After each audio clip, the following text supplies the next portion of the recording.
नमस्कार। कभी ये सोचा है कि हम सब असल में आए कहाँ से हैं? आज हम न्यूक्लियर फिजिक्स को किसी मुश्किल साइंस की तरह नहीं, बल्कि हमारी अपनी हम सबकी पैदाइश की कहानी के तौर पर देखने वाले हैं। ये एक ऐसी कहानी है जो हमें सीधा सितारों से जोड़ती है। तो चलिए सीधे इस सवाल से ही शुरू करते हैं। सोचिए, एक मरता हुआ तारा और हमारे आसपास की हर चीज को बनाने वाला एक छोटा सा एटम। इन दोनों में आखिर क्या कॉमन हो सकता है? ये सवाल आप समझिए एक तरह की कॉस्मिक जासूसी कहानी की तरह है, जो बहुत छोटे को बहुत बड़े से जोड़ेगा। और भाई, हर अच्छी जासूसी कहानी की तरह हमें सुरागों को समझना शुरू करना होगा। और हमारा पहला सुराग वो उस सबसे बुनियादी चीज के अंदर छिपा है जिससे सब कुछ बना है, यानी कि एटम। देखिए, हर एटम के सेंटर में एक न्यूक्लियस होता है जो प्रोटॉन और न्यूट्रॉन से बना होता है। ये दोनों, आप यकीन नहीं करेंगे, एक कमाल की ताकत से एक दूसरे से चिपके रहते हैं, जिसे स्ट्रॉन्ग न्यूक्लियर फोर्स कहते हैं। और इस न्यूक्लियस के चारों ओर इलेक्ट्रॉन चक्कर लगाते रहते हैं। मतलब एक बहुत ही सुंदर, एकदम परफेक्ट सिस्टम। तो एक एटम में ये जो पॉजिटिव और नेगेटिव चार्ज का एकदम सही बैलेंस है ना, यही हमारी दुनिया को वैसा बनाए रखता है जैसी वो है। सब कुछ स्टेबल और न्यूट्रल। और ये बात याद रखने वाली है, क्योंकि यहीं से हमारी कहानी का असली रहस्य शुरू होता है। क्योंकि जरा सोचिए, अगर एटम इतना बैलेंस्ड और शांत है, तो फिर एक रहस्यमयी रेडिएशन की खोज कैसी हुई? एक ऐसी खोज जिसने इस पूरे साफ सुथरे मॉडल पर ही सवाल खड़ा कर दिया और साइंटिस्ट्स को भी हैरान कर दिया। तो हमारी कहानी शुरू होती है 1896 में। हेनरी बेकरल ने देखा कि यूरेनियम के क्रिस्टल से कुछ अनदेखी किरणें निकल रही हैं। फिर कुछ साल बाद 1908 में अर्नेस्ट रदरफोर्ड ने एटम के न्यूक्लियस की खोज की। और मजे की बात पता है क्या है? जिस इंसान ने न्यूक्लियर फिजिक्स की नींव रखी, उसे नोबेल प्राइज फिजिक्स में नहीं बल्कि केमिस्ट्री में मिला था। है ना अजीब? बेकरल ने जो देखा था उसे बाद में नाम दिया गया रेडियो एक्टिविटी। ये बेसिकली एटम के न्यूक्लियस के टूटने पर एनर्जी निकलने का प्रोसेस है।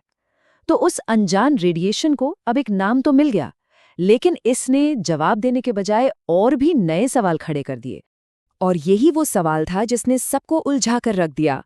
भाई, अगर एक एटम बैलेंस्ड और न्यूट्रल है, तो उसमें से एनर्जी या रेडिएशन निकलने का तो कोई मतलब ही नहीं बनता। तो सवाल ये था कि आखिर ये एनर्जी आ कहाँ से रही थी? ये हमारी जासूसी कहानी का पहला बड़ा ट्विस्ट था। कहते हैं ना, कभी कभी सबसे बड़े सवालों के जवाब सबसे अजीब जगहों पर मिलते हैं। इस पहेली को सुलझाने के लिए साइंटिस्ट को 325 साल पीछे जाना पड़ा और अंतरिक्ष में कई लाइट ईयर्स दूर देखना पड़ा। जी हाँ, इस राज को खोलने की चाबी किसी लैब में नहीं थी, बल्कि रात के आसमान में छिपी थी। और यहीं से हमारी कहानी एक बिल्कुल नया और अनएक्सपेक्टेड मोड़ लेती है। बात है 1572 की। एक एस्ट्रोनॉमर टाइको ब्राहे ने आसमान में एक नया चमकीला तारा देखा। कुछ साल बाद उनके स्टूडेंट केपलर ने भी ऐसा ही एक और तारा देखा। वो लोग असल में एक सुपरनोवा देख रहे थे, यानी एक बहुत बड़े तारे की जबरदस्त विस्फोटक मौत। उस समय उन्हें जरा भी अंदाजा नहीं था कि वो एक ऐसे राज का सुराग देख रहे थे जो सदियों बाद सीधा बेकरल की लैब में रखे यूरेनियम से जुड़ने वाला था। तो अब सवाल ये उठता है कि हम इन दो अलग अलग कहानियों को जोड़ें कैसे? एक तरफ एक मरते हुए तारे की धीमी पड़ती रोशनी और दूसरी तरफ बेकराल के यूरेनियम से निकलता रेडिएशन। चलिए देखते हैं कि इनका कनेक्शन क्या है। इसे समझने के लिए हमें हाफ लाइफ का कॉन्सेप्ट समझना होगा। मान लीजिए कोई अनस्टेबल चीज है जो धीरे धीरे अपनी एनर्जी खो रही है।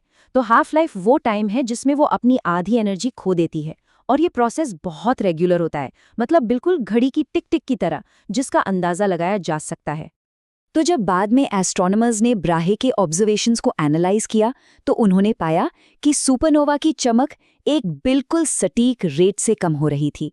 और ऐसा क्यों हो रहा था? निकल और कोबाल्ट जैसे एलिमेंट्स के रेडियो एक्टिव डीके की वजह से। मतलब ठीक वैसी ही प्रोसेस जैसी धरती पर यूरेनियम के साथ हो रही थी, वही प्रोसेस अरबों मील दूर एक तारे में भी हो रही थी। और उसकी रोशनी का कम होना ही इसका सबूत था। और यहीं से हम यूनिवर्स के सबसे ज़रूरी प्रोसेस में से एक तक पहुंचते हैं, वो प्रोसेस जो हमारे होने के लिए जिम्मेदार है। अब बात सिर्फ रेडियो एक्टिविटी की नहीं है, अब बात है चीज़ों के बनने की, मैटर के बनने की। इस प्रोसेस का नाम है न्यूक्लियोसिंथेसिस। अगर आसान भाषा में कहें तो ये सितारों के अंदर भारी एलिमेंट्स को बनाने का तरीका है। आप सितारों को यूनिवर्स की विशाल फैक्ट्रियां समझ सकते हैं, जो सिंपल एलिमेंट्स को लेकर उनसे कुछ ज्यादा कॉम्प्लेक्स चीजें बनाती हैं।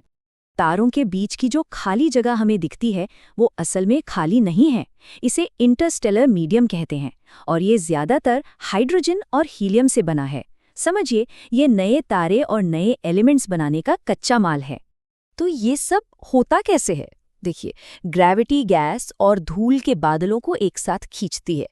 प्रेशर इतना बढ़ जाता है कि न्यूक्लियर रिएक्शंस शुरू हो जाते हैं, जिससे हाइड्रोजन और हीलियम जैसे हल्के एलिमेंट्स भारी एलिमेंट्स में बदलने लगते हैं। और फिर जब ये तारे, खासकर बहुत बड़े वाले, एक सुपरनोवा में फटते हैं तो वो इन सभी नए बने एलिमेंट्स को पूरे स्पेस में बिखेर देते हैं और इसी बिखरी हुई चीज से अगली पीढ़ी के तारे और प्लैनेट्स बनते हैं।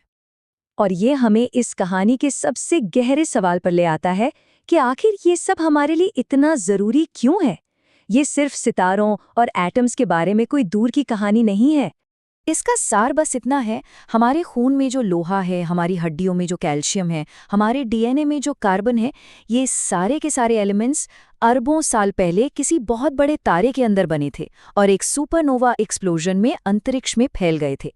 हम सब सचमुच में सितारों की धूल से बने हैं। तो जो सबसे जरूरी बात है वो ये कि न्यूक्लियर फिजिक्स सिर्फ कोई अजीब रेडिएशन के बारे में नहीं है। ये तो इस बात की कहानी है कि यूनिवर्स खुद को कैसे बनाता है, सितारों से लेकर उस हर चीज तक जिससे हम बने हैं। ये हमारी अपनी कहानी है। और ये हमें इसी एक सवाल के साथ छोड़ जाता है, एक छोटे से एटम के अंदर और कौन-कौन से गहरे कॉस्मिक राज छिपे हुए हैं जो बस खोजे जाने का इंतजार कर रहे हैं।